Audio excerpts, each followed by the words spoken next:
दोस्तों नमस्कार। कल एक शॉर्ट के थ्रू मैंने आपसे चर्चा की कि यदि आपके विरुद्ध आयकर डिमांड बकाया है तो आप क्या करें। और वहाँ क्रक्स ये था कि आपको लगता है कि मुद्दा लड़ने लायक है तो आप अपील में फाइट करें। अब इसी से जुड़ा एक प्रश्न मुझे एक व्यूअर ने पूछा कि अनूप जी, आपने अपील करने की सलाह तो दे दी,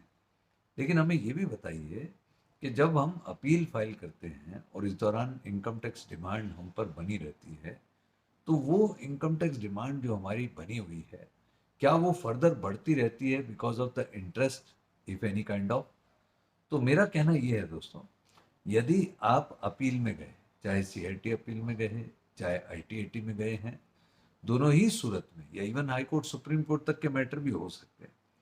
अगर आपने इनकम टैक्स डिपार्टमेंट की डिमांड 30 डेज के अंदर अंदर नहीं जमा कराई, तो ऐसी परिस्थिति में 1% पर मंथ का इंटरेस्ट आपके ऊपर चलता रहता है। अब जिस मुद्दे पर आप अपील में हैं, यदि बाद में आप CIT appeal, ITAT, high court, supreme court में जीत के आते हैं, तो आपकी डिमांड हटी, मूल डिमांड हटी, यानी टैक्स की डिमांड हटी, तो ब्याज अपने आप कॉन्सिक्वेंशियल है, हट जाएगा। और यदि मूल डिमांड पूरी या कुछ हद तक स्टे करी, यानी रहती है, वो यहाँ स्टे का मतलब स्टे लगने की बात नहीं है, अगर वो डिमांड मेंटेन रहती है आपके अगेंस्ट में, पूरी अथवा आंशिक, तो जितनी डिमांड पूरी अथवा आंशिक मेंटेन रहती है, जिस दिन इनकम टैक्स डिपार्टमेंट ने ओरिजिनली ऑर्डर पास करके आपका वो डिमांड बनाई थी, उस दिन से लेकर के जिस दिन तक फाइनली आप पे करने जाते हैं उस डिमांड को, because you have lost the case in CIT appeal, ITAT, high court, supreme court, तो उस दिन तक का ब्याज का मीटर आपके ऊपर चालू है। तो इसका उपाय क्या हो? अगर छोटी अमाउंट है लेकिन कॉन्सेप्ट इंपॉर्टेंट है और आप अपील में जा रहे हैं, तो आप जमा करा के बैठ सकते हैं, कल आप अपील में जीत गए तो रिफंड आ जाएगा। दूसरा इससे इंटरेस्टिंग एस्पेक्ट ये है कि अगर आप इनकम टैक्स रूल के हिसाब से चलते हैं, जो सीबीडीटी सर्कुलर है वो ये कहते हैं कि आप अपनी डिस्प्यूटेड डिमांड का 20% राशि जमा कराएं और एओ से स्टे ऑफ डिमांड लें।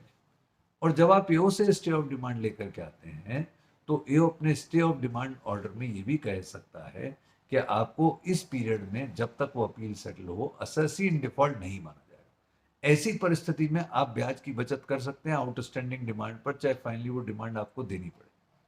तो आप इसे इस प्रकार समझें कि छोटी डिमांड के केस में खुद टैक्स जमा करा दें, अपील फाइट कर ले, जीत जाए रिफंड ले ले। बड़ी डिमांड के केस में एटलीस्ट 20% जमा कराएं, स्टे ऑफ डिमांड ले लें, और फिर इंटरेस्ट के मीटर को भी डिपार्टमेंट से स्टे ऑफ डिमांड के थ्रू रोक लें। और यदि ऐसा नहीं है तो फाइनली आपके जीतने पर ही टैक्स हटेगा, तो डिमांड इंटरेस्ट की अपने आप